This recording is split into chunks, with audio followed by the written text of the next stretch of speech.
This tutorial guides you through setting up your Bayzati email forwarding in Gmail.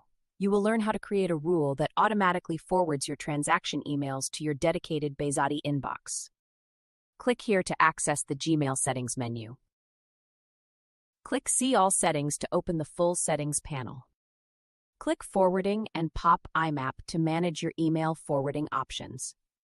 Click Add a forwarding address to forward transaction emails to your unique Bayzati inbox, which you can obtain from the Setting tab in your Bayzati mobile app. Enter your unique Bayzati email to specify where the emails should be sent. Click here to proceed with adding the forwarding address and complete the Gmail verification. Wait 30 seconds and refresh the page to confirm that your unique Bayzati email has been successfully set up. Click Filters and Blocked Addresses to manage your email filters.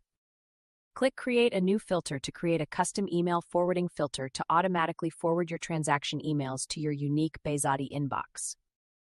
Enter the bank's email address, which sends you your transaction emails. For example, for Bank Sohar, enter alerts at sib.om, or for Bank Muscat, enter noreply at bankmuscat.com. Click Create Filter to proceed with setting filter actions. Click Forward it to. Select your unique Bayzati inbox that you set up earlier. Click Create Filter to save and activate the filter. Click Continue to complete the Gmail verification and finish the automated expense tracking setup. You have successfully configured your automated expense tracking with Bayzati. To manage or modify this rule, revisit the rules settings in Outlook.